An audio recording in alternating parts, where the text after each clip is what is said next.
अध्याय 2 जीना कम मरना ज़्यादा। 21वीं सदी की शुरुआत में चिकित्सकों और चिकित्सीय शोधकर्ताओं ने अमेरिका तथा औद्योगिक दुनिया में स्वास्थ्य सुविधा की ओर विशेष ध्यान दिया।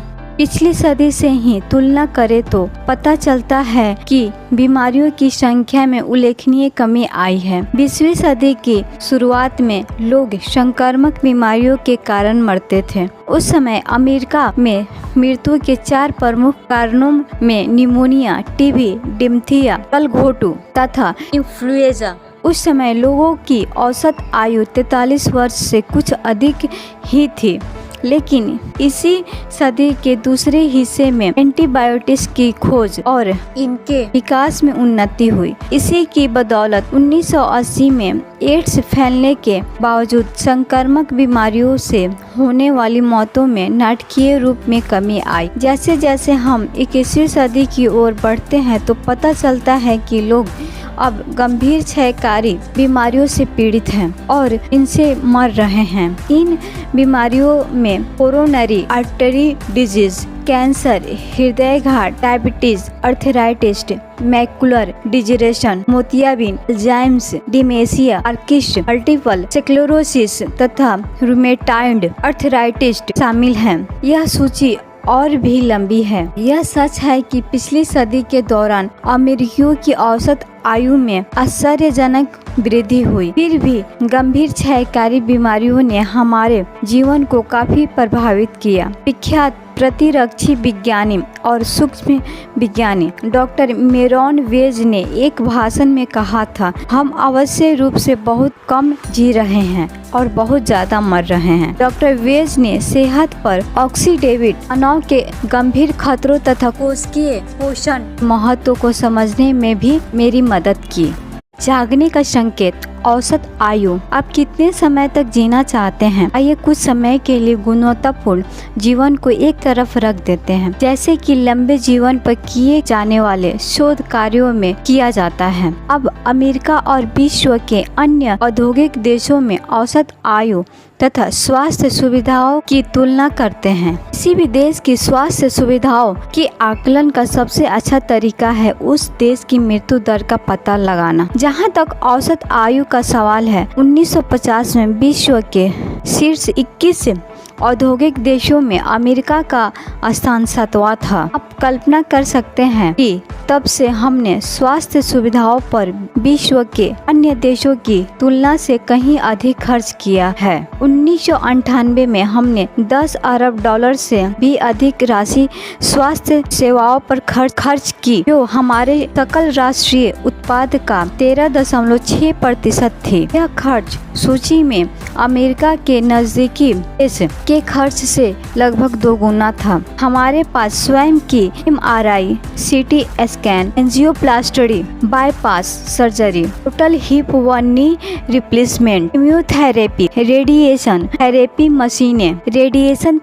मशीनें, एंटीबायोटिक, अधुनातन सर्जरी तकनीक, आधुनिक दवाइयाँ तथा गहन चिकित्सा इकाइयाँ। इन सभी प्रकार की आधुनिक चिकित्सा सुविधाओं ने अमेरिका में औसत आयु बढ़ा दी है। 1990 में हमारे देश को औसत आयु के मामले में 18वां स्थान मिला, जबकि 40 साल पहले इन्हीं 21 देशों में तुलनात्मक अध्ययन में यह स्थान 7वां था। बहरहाल अमेरिकियों द्वारा स्वास्थ्य सुविधा पर लाखों डॉलर खर्च करने के बावजूद हमारे देश को औसत आयु के मामले में विश्व का सबसे बदतर औद्योगिक देश माना जाता है। जब हम देखते हैं कि अमेरिकियों की आयु कितनी या वे कितना जीते हैं, तो पता चलता है कि विश्व में सबसे बेहतर माना जाने वाला हमारे स्वास्थ्य तंत्र वास्तव में कितना खराब है। मैंने पूछा था कि आप कितना अधिक जीने की आशा करते हैं, लेकिन अब यह कल्पना करें कि आपके जीवन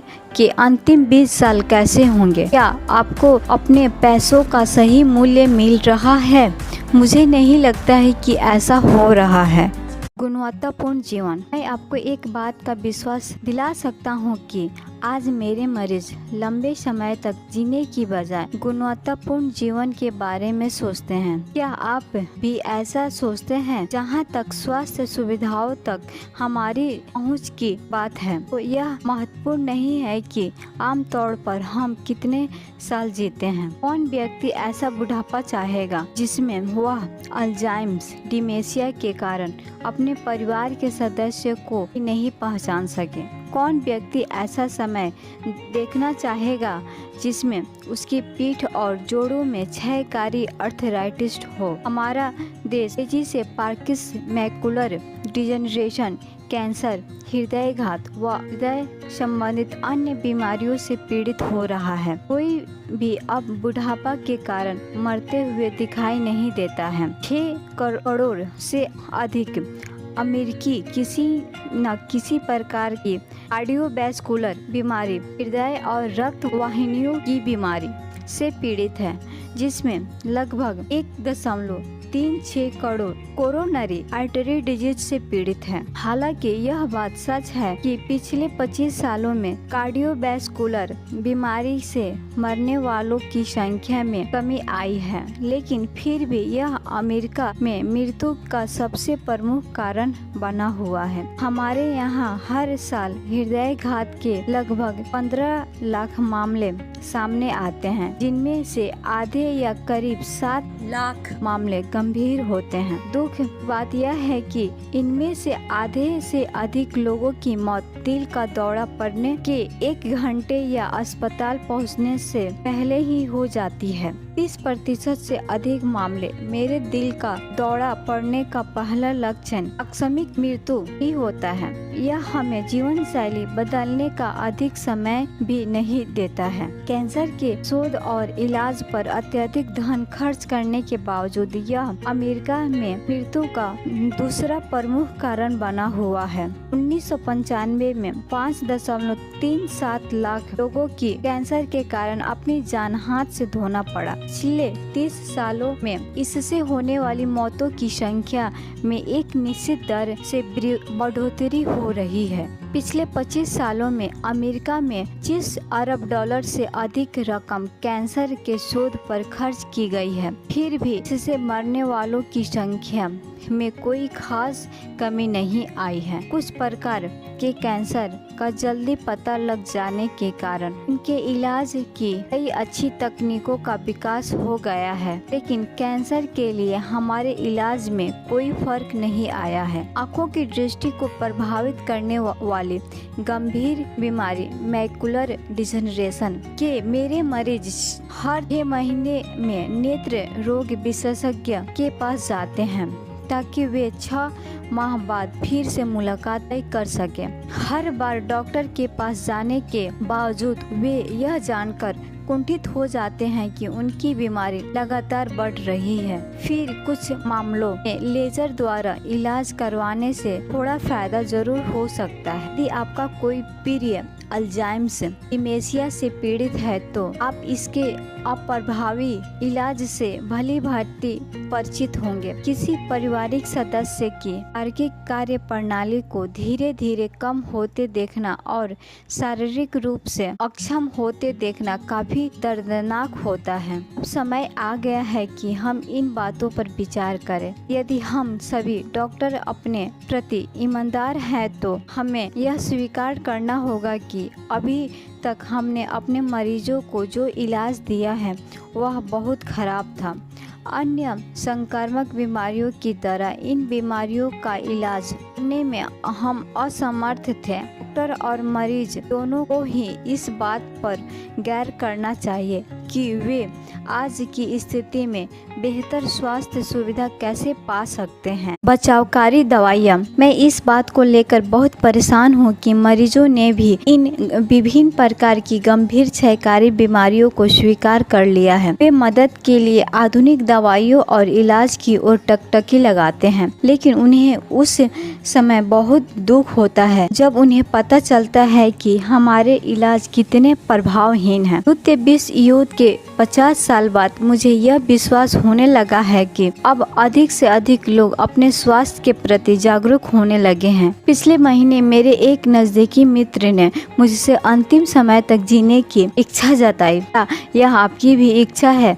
मेरी तो यही इच्छा है। 3 दशकों से अधिक समय तक मेडिकल प्रैक्टिस करने के बाद मैं और मेरे मरीज गंभीर क्षयकारी बीमारियों और दर्द को लेकर काफ़ी परेशान हैं। इसलिए मैंने यह पुस्तक लिखी है और इसलिए मैं बीमारी होने के बाद दवाइयाँ लेने के बजाय बचावकारी दवाई लेने की सलाह देता हूँ। लेकिन मुझे यहाँ पर यह बताने की ज़रूरत है कि बचावकारी से मेरा तात्पर्य है बचाव की पारंपरिक दवाइयाँ। शीघ्र पहचान। स्वास्थ्य सेवा समुदाय बचाव के तरीकों को प्रोत्साहित करने में खुद पर गर्व महसूस करता है, लेकिन क्या आपने कभी इस बारे में गहराई से सोचा है? आजकल डॉक्टर मरीजों को समय समय पर मेडिकल चेकअप के लिए प्रोत्साहित करते हैं ताकि उनके स्वास्थ्य को बेहतर रखा जा सके।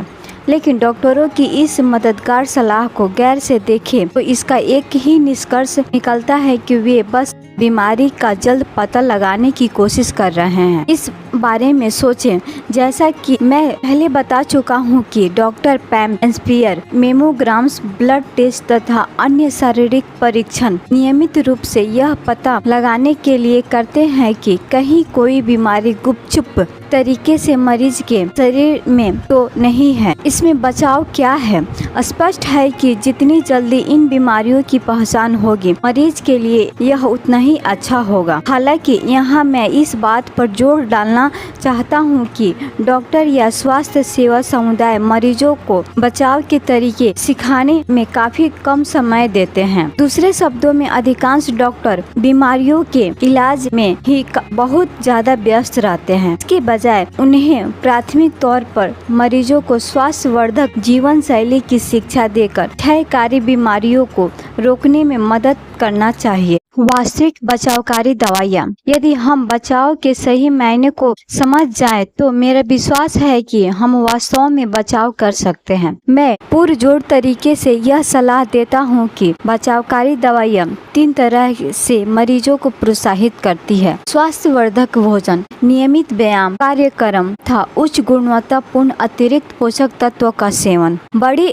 बीमारियों से बचाव ही वास्तविक बचाव है। क्या इसके लिए मरीजों को प्रेरित करने की जरूरत है? बिल्कुल है, लेकिन अधिकांश लोग जब यह समझते हैं कि उनका जीवन दांव पर लगा है, तब वे अपनी जीवन शैली को बदलने के लिए इच्छुक होते हैं। वास्तविक बचावकारी दवाइयों की प्रैक्टिस के दौरान इस स्थान पर आकर मुझे चिकित्सा क्षेत्र छोटा लगने लगता है।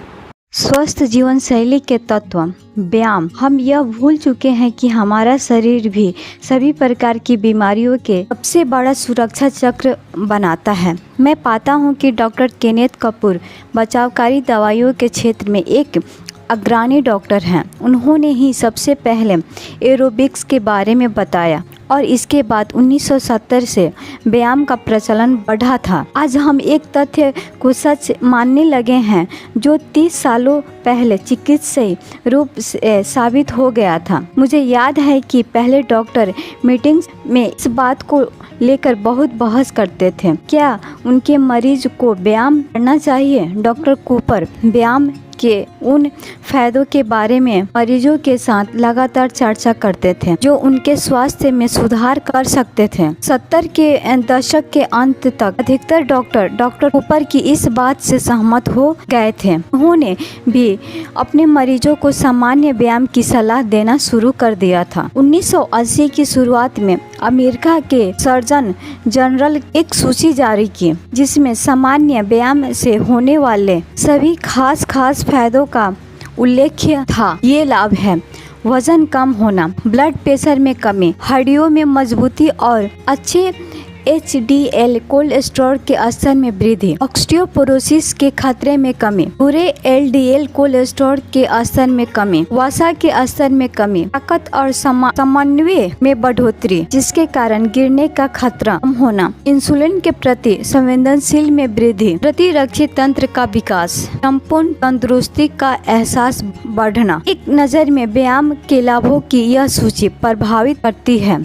कोई भी व्यक्ति व्यायाम का एक सामान्य कार्यक्रम बनाकर कई बीमारियों से दूर रह सकता है। पौष्टिक भोजन, खान पान की आदतों के बारे में आप क्या सोचते हैं? डॉक्टर भी यह मानते हैं कि जो मरीज कम वसा वाला भोजन, जिसमें रोजाना कम से कम 7 प्रकार के फल और सब्जियां शामिल हो करते हैं, उन्हें स्वास्थ्य संबंधित कई फायदे होते हैं। इनमें शामिल है वजन कम होना, डायबिटीज का खतरा कम होना, हृदय रोगों के खतरे में कमी, लगभग सभी प्रकार के कैंसर के खतरे में कमी, हाई ब्लड प्रेशर का खतरा कम होना, कोलेस्ट्रॉल का स्तर बढ़ने के खतरे में कमी, प्रतिरक्षी तंत्र में वृद्धि, इंसुलिन के प्रति संवेदनशीलता में वृद्धि, ऊर्जा और एकाग्रता क्षमता में वृद्धि। आइए इसका मजा लें। पौष्टिक भोजन जीत जीत की स्थिति होती है।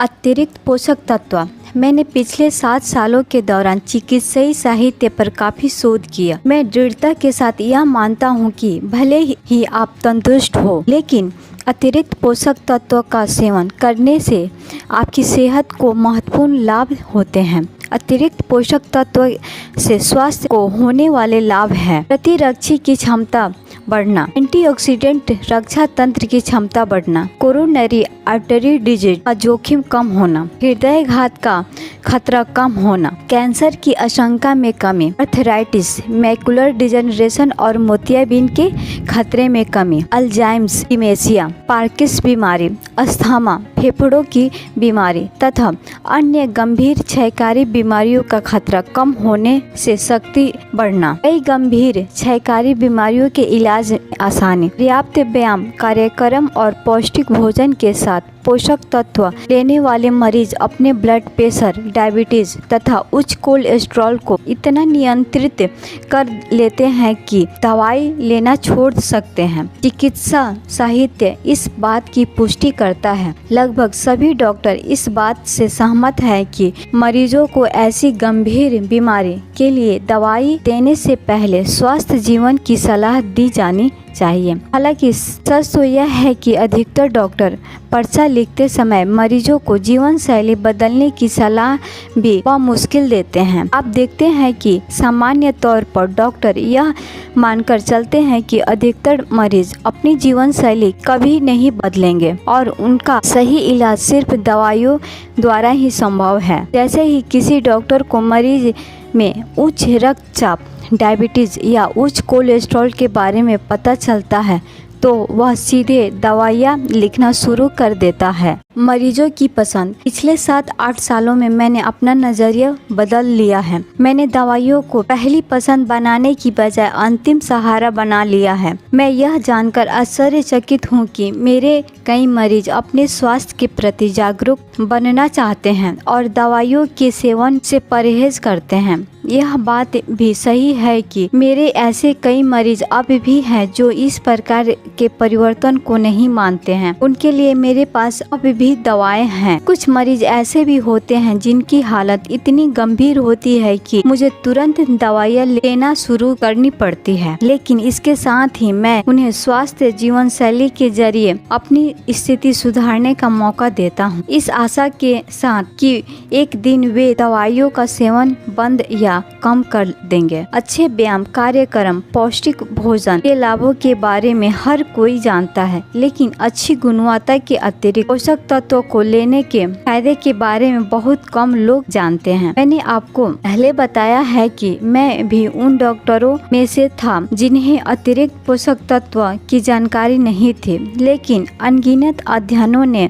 यह साबित कर दिया है कि पौष्टिक भोजन, अच्छे व्यायाम कार्यक्रम और उच्च गुणवत्ता के अतिरिक्त पोषक तत्वों का प्रयोग ऐसा सटीक माध्यम है जिससे आप अपनी सेहत की रक्षा कर सकते हैं। यह स्वास्थ्य को फिर से पाने का सबसे अच्छा तरीका भी है। डेविड की कहानी। आइए काम के सिद्धांत को देखते हैं। डेविड ने अपनी अधिकांश जिंदगी उताह राज्य में ड्राइवर के लाइसेंस परीक्षक के रूप में बिताई। उताह में उसके पत्नी और बच्चे भी साथ रहते थे। डेविड ने हमेशा अच्छे स्वास्थ्य जीवन का आनंद लिया और उसे कभी भी दवाइयों की जरूरत नहीं पड़ी थी। लेकिन 1990 की शुरुआत में उसे पैरों में कमजोरी के साथ थकान महसूस होने लगी। 1990 के बसंत आने तक उसके पैर लड़खड़ाने लगे और कई बार वह खड़े खड़े गिरने भी लगा। कई डॉक्टरों को देखने के बाद एक न्यूरोलॉजिस्ट ने उसे बताया कि वह एक असामान्य बीमारी ल्यूरिकोएन्सेफेलोपैथी से ग्रसित है। डेविड ने इस बीमारी का नाम सुनकर हम सभी की तरह ही पूछा, यह क्या है? न्यूरोलॉजिस्ट ने उसे बताया कि यह एक लगातार बढ़ने वाली क्षयकारी मस्तिष्क माइलिन अवतरण को नष्ट कर देने वाली बीमारी है जो मल्टीपल स्क्लेरोसिस के समान होती है। न्यूरोलॉजिस्ट ने डेविड को बताया कि यह लाइलाज बीमारी है और उसको ठीक होने की उम्मीद बहुत कम है। यह बीमारी मरीजों को धीरे धीरे मृत्यु तक ले जाती है। इस खबर ने डेविड को परेशान कर दिया। वह हताश और दहशत में घर लौटा। उसने पहले कभी इस बीमारी का नाम नहीं सुना था और अब यह उसकी जिंदगी लेने जा रही थी। डॉक्टर के कहे मुताबिक डेविड अब लगातार कमजोर हो रहा था। उसे चक्कर आने लगे थे और उसका मूत्राशय तथा आंतों पर नियंत्रण खत्म हो गया था। 1993 के बसंत तक डेविड को व्हील चेयर का सहारा लेना पड़ा। जून 1995 तक उसके पैरों का दर्द इतना बढ़ गया कि डॉक्टरों को उसे मॉर्फिन देनी पड़ी। अब वह हर काम के लिए पत्नी और बच्चे पर निर्भर हो गया था। वह जिस अच्छी जिंदगी को जानता था वह कहीं खो गई थी। नवंबर 1995 में डेविड इन्फ्लुएंजा से गंभीर रूप से पीड़ित हो गया। वह बहुत कमजोर होता जा रहा था और उसके हाथ पैर भी ठंडे पड़ गए थे। ऐसा लगता था कि मानो उसमें खून का कोई संचार ही ना हो। डॉक्टर ने डेविड और उसके परिवार को बताया कि अब उसके स्वस्थ होने की कोई संभावना नहीं है। ल्यूरिकोएन्सेफेलोपैथी के कारण वह 1-2 हफ्ते ही जीवित रह पाएगा। अब उसे घर में ही नर्सिंग केयर में रखा गया था। डेविड और उसके परिवार ने उसके अंतिम संस्कार की योजना बनाना शुरू कर दी। डेविड अपने परिवार और मित्रों से विदा होते हुए बहुत दुखी था। हालांकि उसने अपनी मौत को 2 साल पहले ही स्वीकार कर लिया था और डॉक्टरों के बताए मुताबिक वह अंतिम समय आ गया था, परंतु किसी न किसी तरह डेविड क्रिसमस तक जीवित रहा। हालांकि वह बिस्तर से उठने में असमर्थ था, पर उसे मौत भी नहीं आ रही थी। कुछ महीनों बाद डेविड ने कुछ अतिरिक्त पोषक तत्व लेने का निश्चय किया। उसने एक एंटीऑक्सीडेंट टेबलेट, मिनरल टेबलेट और अंगूर के बीज का अर्क लेना शुरू किया। 5 दिनों के भीतर ही वह कम सो रहा था और उसे कुछ अधिक ऊर्जा महसूस हो रही थी। कई सप्ताह तक अतिरिक्त पोषक तत्व लेने के बाद वह कुछ समय के लिए बिस्तर से उठ पा था। यही नहीं, मदर्स डे पर बच्चे उसे फूलों की दुकान तक ले गए, जहां उन्होंने माँ और पत्नी के लिए खरीदारी की। सप्ताह दर सप्ताह डेविड की उम्मीद लौटती जा रही थी क्योंकि वह ताकतवर बनता जा रहा था। डेविड को 1996 की गर्मियों में देखी गई फिल्म लोरेंजोस आइल याद आती है। इस फिल्म में लोरेंजोस नाम लड़के को डेविड के समान ही मस्तिष्क की बीमारी थी। फिल्म देखते समय डेविड यह देखकर आश्चर्यचकित रह गया कि लोरेंजो के इलाज का महत्वपूर्ण हिस्सा भी अंगूर के बीज का अर्क ही था।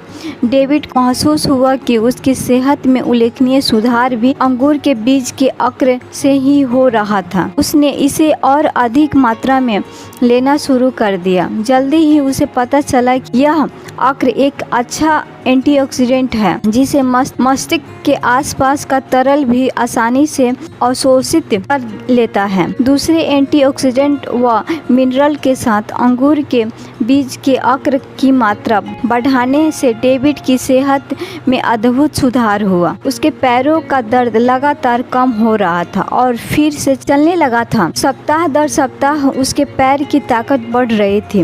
लगभग 2 महीने तक डेविड चर्च तक अपने पैरों पर जाने लगा था। ऐसा पिछले 3 सालों में पहली बार हुआ था। हालांकि अभी भी वह लड़खड़ा रहा था, लेकिन फिर भी वह चल रहा था। डॉक्टर ने सुधार को देखते हुए डेविड को मॉर्फिन देना बंद कर दिए थे। एक और जहां डेविड इस पर विश्वास नहीं कर पा रहा था, वहीं डॉक्टर भी इन सब से इनकार नहीं कर रहे थे। डेविड की खुशी का उस समय ठिकाना नहीं रहा जब उसने न सिर्फ ड्राइवर लाइसेंस परीक्षण की परीक्षा दी, बल्कि उसमें पास भी हो गया। कई सालों तक दूसरों का लाइसेंस का परीक्षण करने के बाद अब वह स्वयं ड्राइवर बन गया था। डेविड को अभी भी वह बीमारी थी।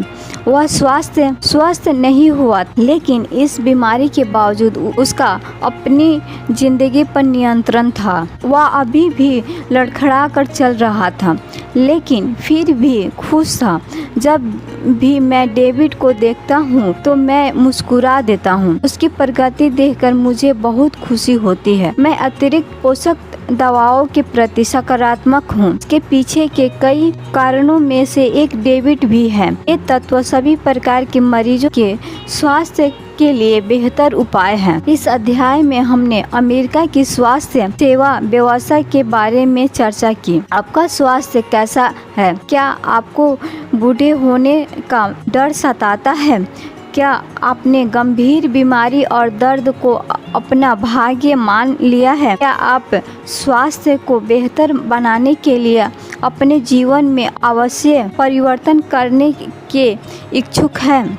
मेरा विश्वास है कि 40 की उम्र के बाद भरपूर जीवन को हाथ से जाने नहीं देना चाहिए। मैं मानता हूँ कि आपके जीवन का हर साल बेहतर हो सकता है। अब समय आ गया है कि हम कम जीना और ज़्यादा मरना बंद कर दें, लेकिन पहले आपको हमारे शरीर में चल रही लड़ाइयों को समझना होगा। इसे हम अगले अध्याय में पढ़ेंगे।